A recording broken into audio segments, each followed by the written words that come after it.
제가 9시 예배는 좀 실수를 한 것 같은데 많은 실수를 해서 왜냐하면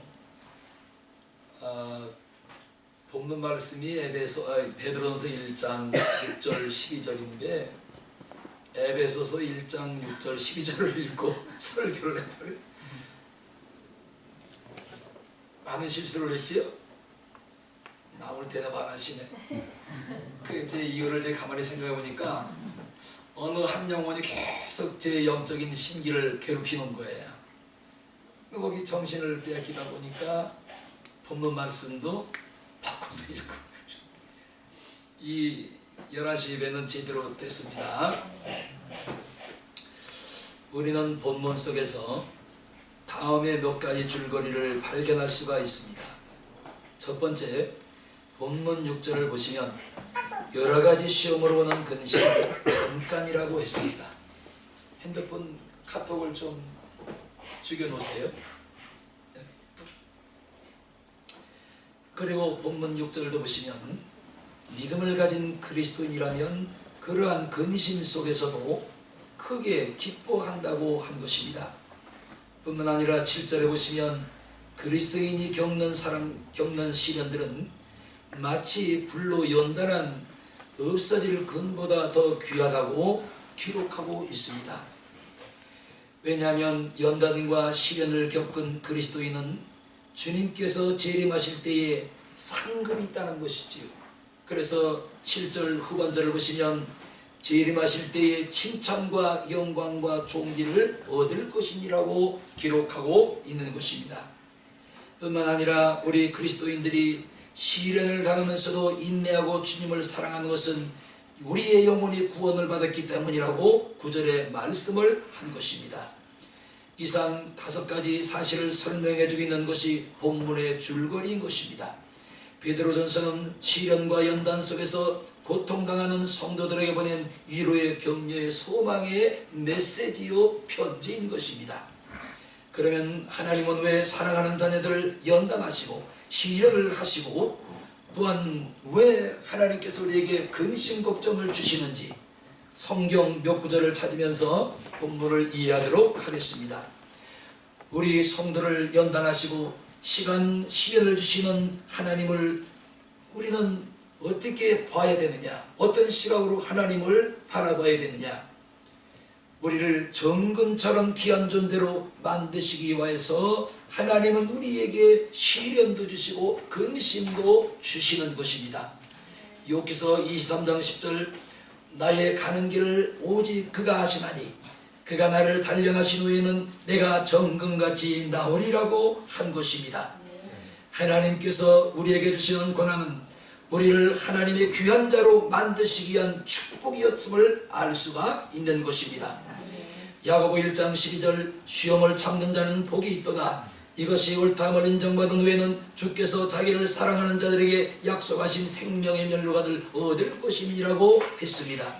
호세아 6장 1절 오라 여호와께로 돌아가자. 여호와께서 우리를 찢으셨으나 도로 낫게 하실 것이요 우리를 치셨으나 싸매 주실 것이미로다. 욥기서 5장 17절 볼지어다 하나님께 징계를 받는 자는 복이 있나니 그런즉 너는 전능자의 견책을 업신여기지 말지어다 하셨습니다. 시험을 참는 자가 복이 있는 자유, 옳다 인정을 받은 후에는 약속의 생명의 면류관을 주실 뿐만이 아니라 찢으셨으나 도로 나게 하실 것이요 치셨으나 하나님께서 싸매 주시겠다고 약속을 하셨기 때문인 것입니다. 또한 우리가 고난을 주시는 것은 우리로 바른 삶을 살도록 하기 위한 하나님의 놀라우신 축복인 것입니다. 시편 119편 67절 고난당하기 전에는 그릇 행하더니 이제는 주의 말씀을 지켰나이다 한 것입니다.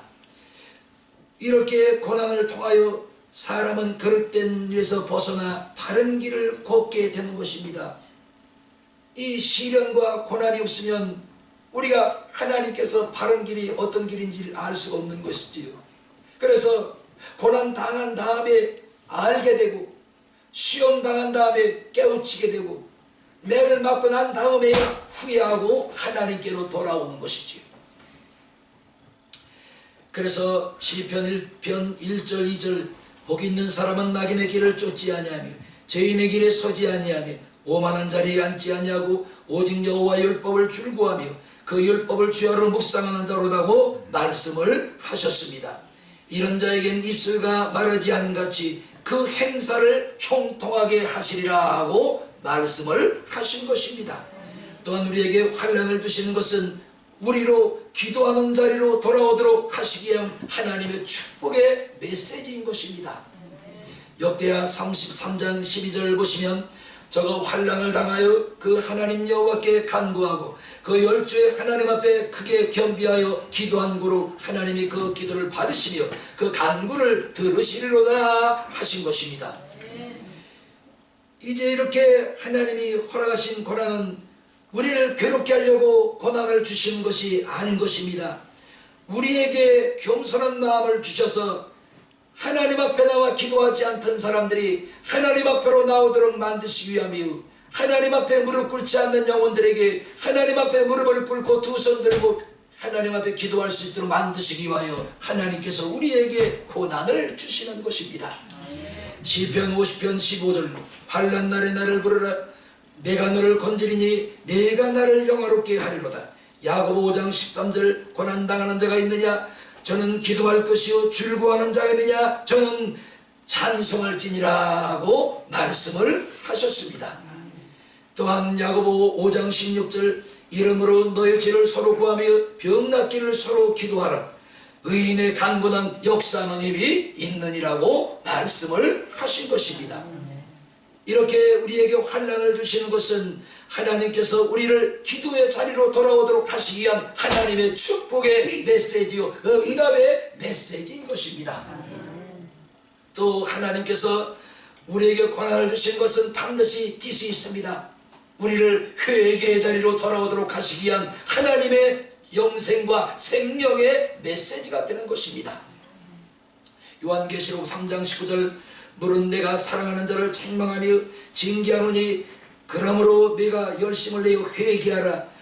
고난 속에서 처하게 되면 사람들은 그제서야 자신의 잘못을 깨우치고 뉘우치는 것을 우리가 볼 수가 있습니다. 실컷 얻어맞고 실컷 두드려 맞고 그제야 정신이 드는 겁니다. 아이고 내가 왜 이랬을까, 내가 왜 하나님을 그렇게 마음을 아프게 해드렸을까, 내가 그때 왜 정신을 차리지 못했을까 하며 고난과 환난과 고통을 통해서 깨우치고 하나님 앞으로 돌아와서 주여 천부에 의지없어 내가 주께 왔나이다. 나의 허물을 용서하여 주시고 나의 죄를 용서하여 주시고 나의 모든 교만함을 용서하여 주시옵소서. 이렇게 하나님께서는 우리에게 환난을 주시는 것은 우리로 겸비하고 겸손하여 하나님 앞으로 나와 무릎을 꿇고 두 손을 들고 기도하라는 하나님의 생명의 메시지요 응답의 메시지요 축복의 메시지가 됨을 믿습니다. 우리는 이상의 말씀 속에서 하나님께서 왜 우리를 실행하시고 연단하시는지 하나님의 뜻을 찾을 수가 있는 것입니다. 그러므로 하나님께서는 우리들에게 주시는 고난은 하나님의 뜻이 들어있고 하나님의 진심이 담겨있고 또한 하나님께서 우리에게 주시는 고난은 무가치한 것도 아니요 무의미한 것도 있을 수가 없는 것입니다. 우리들이 겪고 있는 오늘 모든 시련은 반드시 하나님의 뜻이 들어있는데 그 시련 속에는 하나님의 뜻이 들어있어요. 하나님 마음이 들어있어요. 하나님의 생각이 들어있어요. 하나님의 정말로 우리를 향하신 놀라우신 축복의 메시지들이 고난과 시련과 환난과 근심 속에 들어있다는 사실을 우리는 잊어서는 안 될 것입니다. 누이스라는 사람은 이렇게 말했습니다. 하나님은 우리가 즐거워할 때는 속삭이지만 우리가 고난을 당할 때는 소리 지른다고 한 것입니다. 하나님은 우리들이 겪고 있는 고난이나 시련을 방관하고 방관하시는 하나님이 아니라 우리를 그 시련 속에서 말씀으로 부르시고 말씀으로 건져내시고 말씀으로 위로하시는 구원의 위로의 축복의 하나님이신 것입니다. 고린도후서 1장 4절 우리의 모든 환난 중에서 우리를 위로하사 위로로 하여금 하나님께 바른 위로로서 모든 환난 중에 있는 자들을 능히 위로하게 하시는도다. 이사야 40장 13절 하늘이여 노래하라 땅이여 기뻐하라 산들이여 즐거워하라 여호와가 그 백성을 이루한즉 그 고난 당하는 자를 국밀히 여기심이니로다. 이사야 66장 13절 어미가 자식을 위로한 같이 내가 너희를 위로한 것인즉 너희가 예루살렘에서 위로를 받을 것이니라. 시편 119편 50절 이 말씀은 나의 곤란 중에 위로라. 주의 말씀이 나를 살리셨나이다 했습니다. 환난 중에도 우리를 위로하시고 고난 중에도 우리를 위로하시고 예루살렘에서 우리를 위로하실 뿐만이 아니라 고난 중에서도 나를 위로하시고 말씀으로 우리를 살리는 하나님이라. 오늘 여러분 사람들에게 위로받고 자식들에게 위로받고 물질로 위로받고 이 세상 친구들에게 위로받으려고 하는 것은 착각이에요. 그건 잠시뿐인 것입니다. 영원한 위로자는 하나님이 되시고 영원한 위로를 우리에게 주시는 무슨 하나님이 되심을 믿어야 하는 것입니다. 그래서 라틴어로 위로는 이렇게 됩니다. 프로티스라 말합니다. 이는 용감한 용기 있는 이라는 뜻을 가지고 있는 것입니다. 그러므로 위로란 소극적인 행동이 아니요 적극적인 행동이요. 윌리엄 바클레이는 위로란 남녀 모든 사람을 똑바로 서 있게 하는 버팀목이라고 한 것입니다. 우리가 고난이나 질병이나 실패나 슬픔 때에 몸을 가누지 못하고 비틀거리고 쓰러지려 할 때 하나님께서는 나를 좀 보세요. 위로하시고 내가 자르나 오르나 넘어지거나 앞뒤로 넘어지고 쓰러지지 않도록 나를 받쳐주시는 위로의 버팀목의 하나님이 되신다. 아멘. 오늘 이 하나님이 여러분의 버팀목이 되시고 여러분을 받쳐주는 위로의 하나님이신 줄로 믿습니다. 아멘. 인생이 힘드나요? 인생이 고달픕니까? 인생이 왜 이렇게 짜증이 나는지 몰라. 요즘 같으면 죽을 맛이야. 죽지 말고 사세요. 죽어도 주 안에서 죽어야 살아요. 주 밖에서 죽으면 영원한 영과 육체가 멸망을 받고 마는 것입니다. 이럴 때에 여러분들이 주시기 바랍니다. 하나님은 살아계시고 사신 하나님은 나의 위로가 되시며 나를 버팅겨주는 기둥의 하나님이 되시다. 고백할 수 있기를 예수님의 이름으로 축원합니다. 이렇게 우리가 세상을 살아가면서 내 힘만으로 지탱하기 어려운 질병이나 시련과 고통과 실패와 아픔을 겪을 때가 많이 있는 것이지요. 이럴 때 사람들은 세상 방법을 찾아 나갑니다. 어리석은 자들이지요. 그래서 한국 사람이 세계에서 술을 제일 마신다고 세계보건기구의 보고서가 나온 것입니다. 60년대 70년대만 하더라도 최하였던 한국이 경제성장통을 겪으면서 술을 제일 마시는 것으로 세계 1위를 기록을 한 것입니다. 이렇게 한국은 술 소비가 급증하고 거기에 따라 국민 건강도 심각한 문제가 야기되고 있는 것입니다. 그래서 술을 마시는 사람들과 대화를 해보면 다 이유가 있습니다. 왜 이렇게 술을 마시나요? 오늘 기분이 나빠서 한잔해야 되겠대. 오늘 뭐 기분 나쁠 때도 없을 텐데 좋은 일만 있었잖아요. 기분이 좋으니까 한잔해. 이게 무슨 얘기야? 그래, 술 먹는 사람들에게 물어보면 술 먹는 이유가 다 있습니다. 다 있어요. 어제 교회 늦게까지 있다가 집에 들어가서 밥 먹고 그냥 그 자리에 푹 쓰러져 잤습니다. 자고 새벽에 5시 조금 넘어서 교회를 와서 차를 돌려와야 되는데 요 밑에 족발집이 있잖아요. 족발집 가보셨어요? 누가 한번 우리 장로님들 권사님들 족발집에 들어가는 분이 없어. 저 족발집 생긴 지가 언제인데 글쎄 벌써. 자기네 가서 막 얌얌 먹으면서 나는 한 번도 가는 분이 없어. 이렇게 인생 갈거고. 장로님한테 누가 가는 사람 없었지요? 안 봤어요. 나한테 안 그러면 장모님과 갈 게 있겠어요? 자기네끼리 안 먹으면 먹었지. 차를 돌리는데 문을 활짝 열어놨습니다. 가게문이 환합니다. 초등학생 6학년이나 또 여자아이 2 남매 같아요. 남매. 남자아이도 초등학생, 여자아이도 초등학생 같습니다. 그런데 한 가족인지 단체인지는 모르겠어요. 한 20명이 남녀 노소가 모여가지고 그냥 술상을 보니까 술상에 그냥 소주병, 맥주병 뭐 해가지고 그냥 막 40-50개가 막 쌓여있는 거예요. 그 사모가 하는 저 사람들은 밤새워서 술 먹었는가 봐. 아마 그 사람들한테 가서 제가 물었으면 이유를 댔을 거예요. 이래서 먹었다. 네가 웬일이냐? 네가 사주기를 했니? 응? 온 테이블에 쭉 놓인 테이블에 술병이 제가 얼지 봤는데 40-50개 넘을 것 같아요. 그래 거기서 뭐 술들이 차가지고 일어나서 뭐 비틀거리는 사람이 별 사람이 다 있는 것입니다. 더 문제는 애주가들이 열린 친 것이지요. 점차 젊은이들이 음주량이 늘어나면서 알코올 중독자가 늘어난 불길한 분위기가 조성되고 있다는 사실입니다. 그래서 술을 마시는 사람들은 반드시 이유가 따라붙어. 오늘 양 권사님이 내 마음을 조금 신기를 건드려서 한잔 해야 돼.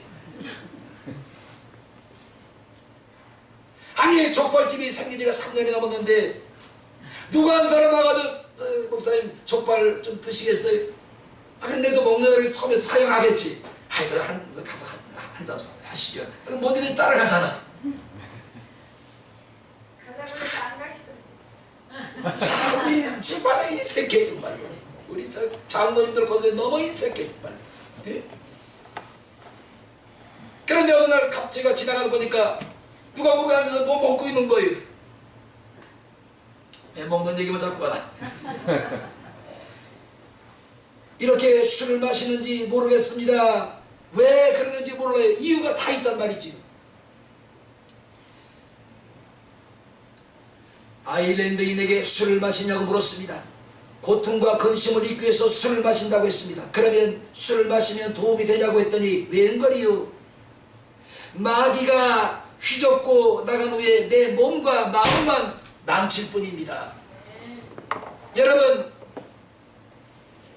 세상 술에 취하지 말고 성령의 술에 취해야 병든 마음도 고침받고 병든 영혼도 고침받고 병든 삶이 고침을 받는데 거꾸로 가고 있는 겁니다. 그러므로 술로 고통과 근심과 시련과 환난을 이겨보려고 하는 것은 착각에 불과한 것입니다. 우리는 보다 높은 차원에서 그 길을 찾아야 하는 것이지요. 오늘 함께 본문으로 돌아가서 본문이 우리에게 주시는 교훈이 무엇인지를 보도록 하겠습니다. 첫 번째 1절 말씀을 보시기 바랍니다.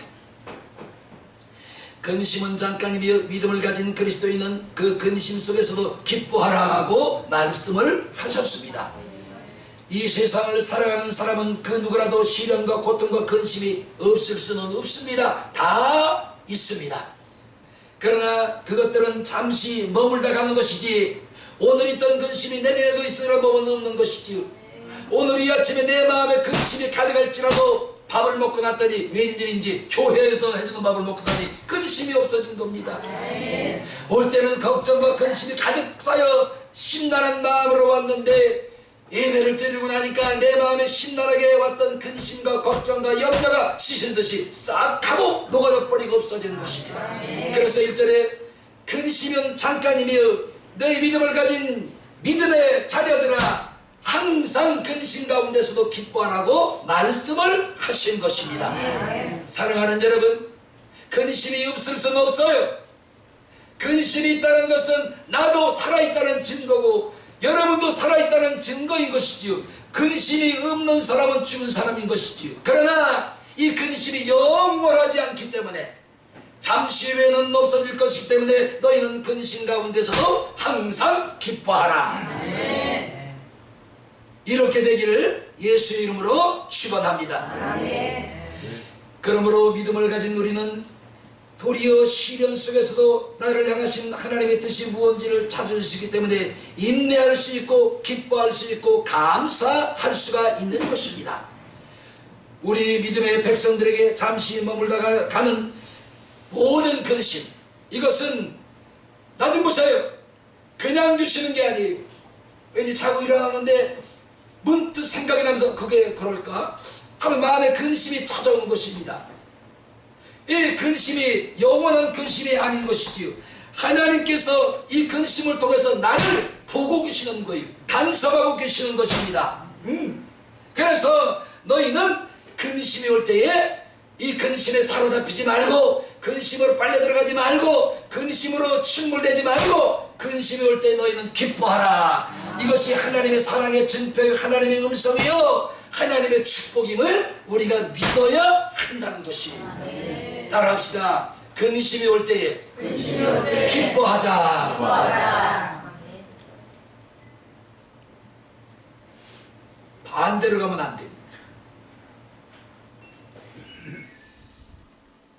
히브리서 10장 36절 너희에게 인내가 필요하면 너희가 하나님의 뜻을 행한 후에 약속을 받기 위함이니라. 야고보 1장 3절 이는 너희 믿음이 시련을 인내를 만들어 놓은 줄 알미니라. 누가복음 8장 15절 좋은 땅에 있다는 것은 착하고 좋은 마음으로 말씀을 듣고 인내로 결실하는 자니라. 그러니까 근심이 있을 때 뭐예요? 억지로라도 뒤로 나귀가 가져온 근심이 있나이까 내 마음에 이 근심 대신에 즐거움을 주시옵시고 기쁨을 주시옵소서. 그래서 이걸 인내하고 견디면 그 근심은 반드시 언젠간 우리를 이별하고 떠난다는 거예요. 어느 사람이 고치 속에서 나비가 나오는 것을 관찰하고 있었던 것입니다.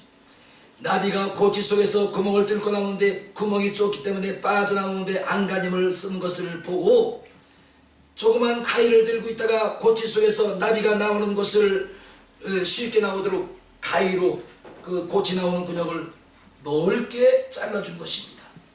그래서 우리 시골에서 보면 그 나비가 이 나올 때 고치가 근육이 조그맣게 뚫히면 그 나비가 막 대가리만 머리만 삐지고 막 나와요. 미웠는데 막 안간힘을 씁니다. 막 안간힘을 쓰고 날개가 그 근육에 걸리면 또 날개를 막 삐직삐직 하면서 안간힘을 쓰고 겨우 조그만 구멍에서 빠져나오는 것이지.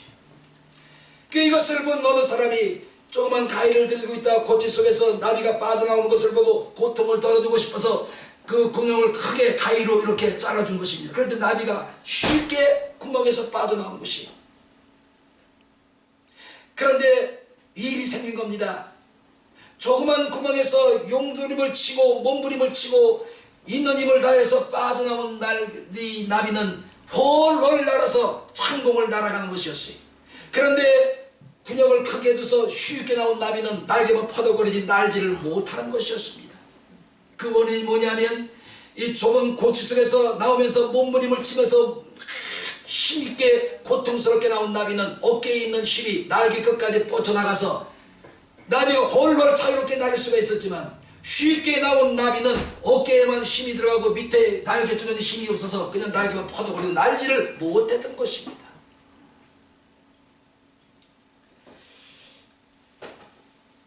이것은 우리에게 많은 것을 시사해주고 있는 것입니다. 우리에게 닥쳐온 시련을 통하여 나타내신 하나님의 뜻을 우리가 바로 알기만 하면은 우리는 항상 기뻐하고 항상 감사하고 항상 하나님 앞에 영광을 돌릴 수가 있는 것입니다. 그러니까 우리에게 주신 고난은 근심은 절대로 나쁜 게 아니에요. 절대로 하나님이 우리를 괴롭히라고 주신 것이 아닌 것입니다. 고린도후서 4장 17절 우리의 잠시 받는 환난이 경한 것이 지극히 그 영원한 영광에 증거한 것을 우리에게 이루려 함이니라. 이렇게 말씀을 하신 것입니다. 사랑하는 여러분, 근심이 올 때 어떻게 하라고요? 기뻐해요. 왜? 그게 오래 머물 수 있도록 근심하라는 거예요. 쉽게 내게서 떠나가도록 기뻐하라는 것입니까? 쉽게 빠져나가도록 내게 감사하라는 것입니다. 할 수 없는 거지만 하면 되는 거예요. 큰 두 번째, 연단을 통하여 얻은 믿음은 금보다 귀한 것임을 알아야 됩니다. 성경은 금의 용도가 얼마나 다양한지 우리에게 알려주고 있습니다. 금은 돈으로도 사용이 되어집니다. 성전에서 하나님께 드리는 제물로도 사용이 되어집니다. 높은 사람, 귀한 사람에게 주는 선물로 사용이 되어집니다. 신을 만들어 조직하는데 금신이 들어가요. 그래서 제사장이나 왕들은 낮은 곳을 성경에 보니 금신으로 된 옷을 입고서 다니는 것을 볼 수가 있는 것입니다. 왕들의 왕관 금관을 만들기도 하는 것이지. 여러 가지 왕실의 그릇을 금으로 만들었습니다. 성전의 기구나 기명들을 모두 금으로 만들었습니다. 왕궁의 장식품들도 모두 금으로 만들었습니다. 심지어는 성막에 떡상, 법궤, 향단, 그 다음에 등대, 이 모든 게 다 정금으로 만들었더라. 이것뿐만 아니 성막의 모든 안의 벽은 모두 금으로 입혔더라. 솔로몬 성전 기둥도 금으로 입혔어요. 그 다음에 솔로몬 성전에 있던 벽의 모든 것도 다 금으로 장식했더라. 실로 금은 그 용도가 성경에 보니 다양하게 사용된 것을 볼 수가 있습니다. 그러나 베드로는 본문에서 시련과 연단을 통하여 얻어진 믿음은 불로 연단하고 재련하면 없어져 버릴 금보다 더 귀하다고 말씀을 하신 것입니다. 오늘날까지 금은 우리 인간 세계에서 가장 귀하고 순수한 보물로 인정받고 있습니다. 지금 금한 돈에 60이 넘는다지요? 70만 원이? 나도 금한 돈 있네. 많이는 없어요. 전에 삼성교회 목회할 때 교회에서 집사님들이 자기네 돈을 했으면 내가 얼마나 더 좋아. 꼭 교회 돈으로 하지. 목사님 생신 축하합니다. 십자가 한 돈짜리를 만들어 가지고 왔어요. 응? 근데 참 그거 어디 있는지 나도 모르겠네. 있다는 건 알아. 아마 이사할 때 잊어버렸을지도 몰라요.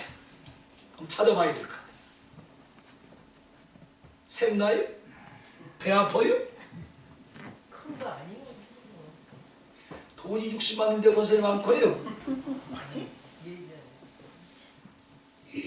이렇게 시련과 연단을 통하여 얻어진 믿음은 불로 연단하고 재련하면 없어도 버릴 금보다 더 귀하다고 오늘 베드로는 외치고 있는 것입니다. 오늘날까지 금은 우리 인간 세계에서 가장 귀하고 순수한 보물로 인정을 받고 있습니다. 그러나 그것들은 시간이 지나면 언젠가는 산화되어지고 녹아지고 흔적도 없이 사라지지만 환난과 근심 중에 또한 시련 중에 시험 중에 얻어진 믿음은 정금보다 귀하니라. 금은 산화되고 녹아지고 없어질지언정 우리가 시련과 환난과 고난과 고통 중에 얻은 믿음은 없어지는 것이 아니라는 것입니다. 그 정금보다 귀하니라.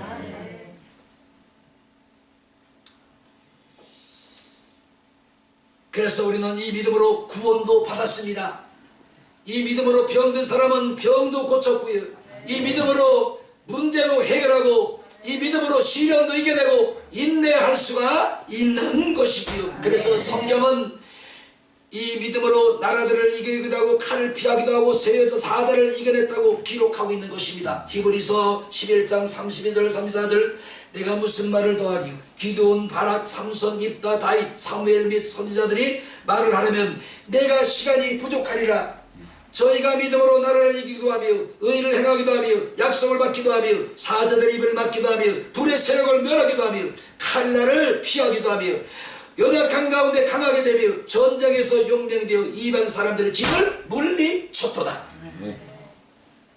금이 환난을 이겼다고 하지 않아요. 시련을 금이 이겼다고 하지 않아요. 전쟁을 금이 이겼다고 하지 않습니다.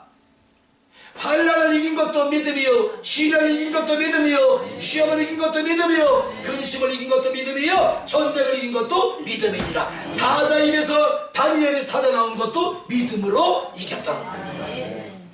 그러니 금하고 믿음하고 어떻게 비유가 되겠어요? 오늘 이 모든 것들을 이겨내는 정금보다 귀한 믿음의 소유자들이 되시기를 주의 이름으로 축원합니다. 네. 마지막 세 번째입니다. 그리스도인들은 시련 속에서도 믿음을 지키고 기뻐하라 그럽니다. 본문 8절을 보시기 바랍니다. 영광스러운 즐거움에 참여하심으로 너희는 기뻐하라 그럽니다. 구원을 받았기 때문에 기뻐하고 주님이 재림하실 때에 시련을 참고 믿음을 지킨 자들에게는 칭찬이 있을 것이니 기뻐하라. 영광이 있을 것이니 기뻐하라. 존귀함이 있을 것이니 기뻐하라. 마지막 상급이 주어질 것이니 기뻐하라. 좋지요? 이렇게 우리가 시련 속에도 기뻐할 수 있는 것은 주님께서 나와 함께 계심을 믿기 때문에, 신앙 때문에 기뻐하고, 시련 때문에 괴로워도 잠깐이면 끝이 나니까 기뻐하고. 할렐루야. 오늘 근심에 예배드리고 나가다 보니까 없었어. 흔적도 없이 내 기억에서 사라져버린 거예요. 내 마음에서 떠나가버린 거예요. 그래 너희는 기뻐하라는 것이죠. 금보다 더한 믿음으로 나오기 때문에 기뻐하라고 한 것입니다. 잠언서 17장 3절, 도가니는 오늘 풀문을 금을 연단하거니와 여호와는 너의 마음을 연단하시느니라. 풀무와 도가니는 은과 금을 연단하지만 하나님이 살아계심의 하나님은 내 마음을 연단하시고 여러분의 마음을 연단을 하신다는 겁니다. 연단 받아보셨지요? 예수 선적의 믿으면 연단도 없어. 정말로 예수님을 진심으로만 믿고자 매달리고 간구하고 간구하고 하나님과 가까이 하고자 하는 자에게 하나님은 때로는 연단도 주시고 환난도 주시고 시험도 주셔서 그 믿음을 정금 같은 믿음으로 만들어 주시는 것이죠. 아멘. 그러므로 시련을 참고 견딘 자에게는 장차 영원한 하나님 나라에서, 여러분 아멘만 하세요, 영광이 주어질 것이요, 존귀함이 주어질 것이요, 마지막 상급이 주어질 것입니다. 그 이제 천국 가면 말아요. 간신히 구원만 받고 하나님 앞에 가 있는 자가 있을 것이요. 그런데 어느 살아보니까 상급의 멸류관을 의의 멸류관도 쓰고, 생명의 멸류관도 쓰고, 믿음의 멸류관도 쓰고, 구원의 멸류관도 쓰고, 영생의 멸류관도 쓰고, 여러 생명의 멸류관들을 쓰고 있는데, 누가 가면 장로 권사님, 아이고 너 간신히 너 구원만 받았구나. 이거 얼마나 수치요. 그리고 우리에겐 더 좋은 것들이 약속되어 있기 때문에 시련 속에서도 따라합시다. 믿음으로 기뻐하자.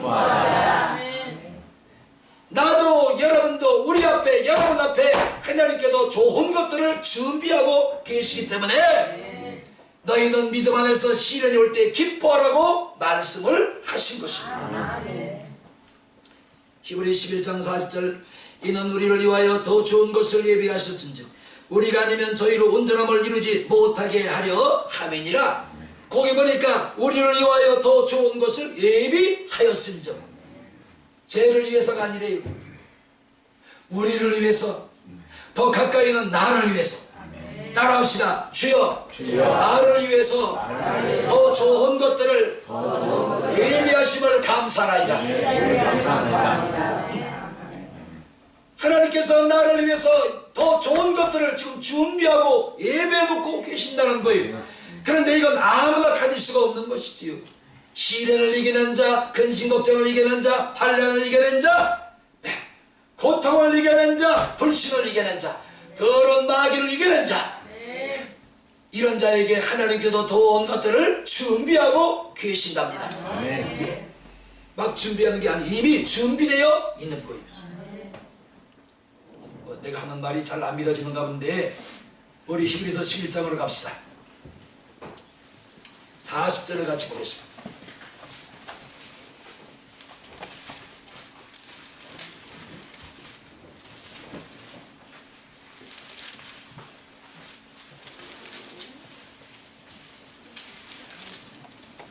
히브리서 11장 40절.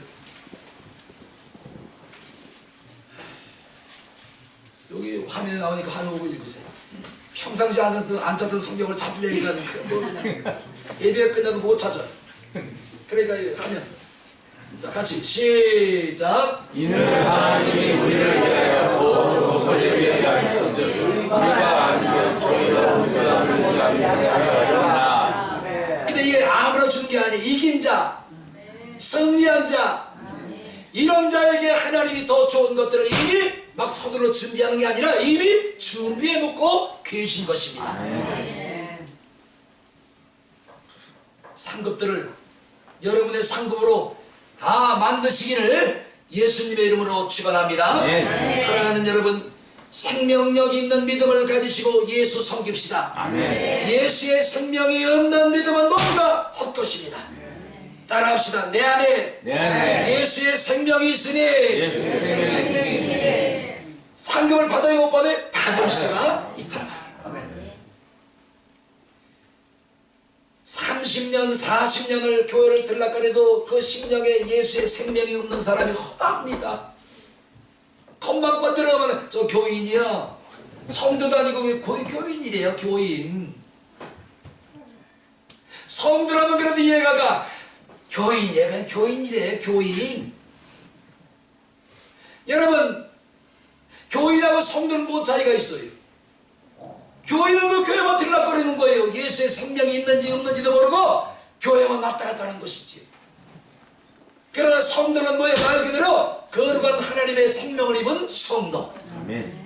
오늘 여러분 심령 안에 예수의 거룩한 생명이 충만하시기를 주의 이름으로 축원합니다. 아멘. 외칩시다. 나는 예수의 생명을 예수의 생명을 가진 자로다. 가진 자로다. 근심아 물러가라. 근심아 물러가라. 왜 안 가라? 끝나려고 그러니까 자꾸만 반복하잖아. 이제 목만 아프게. 자, 나는 예수의 생명을 가진 자로다. 예수의 생명을 가진 자로다. 근심아 물러가라. 근심아 물러가라.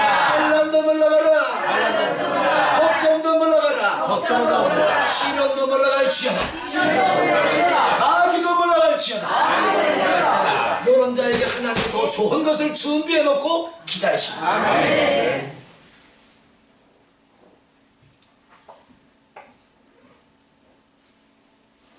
누구 생명이 있어요? 네. 자, 다시 한번 나에게 예수의 생명이 있느니라. 어디 가서 이 말 못하면 가짜 성도예요. 그 교인, 말 그대로 교인이요. 교인. 어디 가든지 나는 외칠 수 있어야 돼요. 누구 앞에서도 나는 외칠 수 있어야 됩니다. 내 안에 예수의 생명이 있느니라. 사자가 물러가라. 결혼 마귀에 물러가라. 불신은 물러가라. 병마에 물러가라. 해가만 물러가라. 어둠의 세력은 물러가라. 내 안에 뭐가 있다고요? 예수의 생명이 있다. 이런 자를 누가 감당하겠어요? 그래서 히브리서 11장 쭉 보니까 칼도 감당을 못하고 나라들도 감당을 못하고 사자도 감당을 못하고 핍박도 감당을 못하고 죽음도 이런 자를 감당하지 못하느니라고 말씀을 하신 것입니다. 이제 결론이에요. 다 됐어요. 여러분이 귀한 자 같아요? 그냥 하찮은 존재 같아요? 뭘 보니까? 여러분 안에 누가 계시니까? 예수님. 응?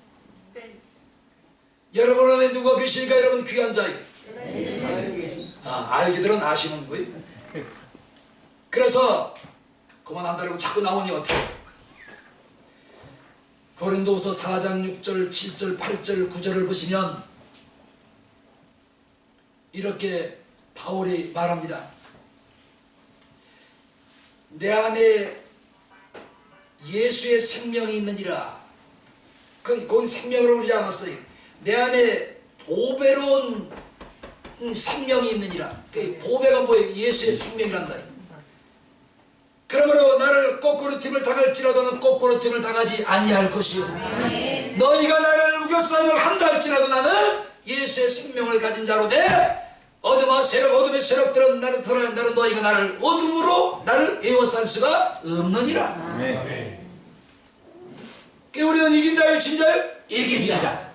이래도 이겼고 저래도 이겼고 어딜 봐도 이긴 자예요. 하늘을 봐도 이겼고 앞을 봐도 이겼고 뒤를 봐도 이겼고 좌를 봐도 이겼고 우를 봐도 이긴 자. 누가? 내가. 이 대단한 자예요. 한 주간 살아가면서 죽겠네, 힘들어, 못 살겠네. 아휴, 요즘 같은 죽을 맛이지. 내가 왜 사니? 왜 살아? 천국 가려고 살지.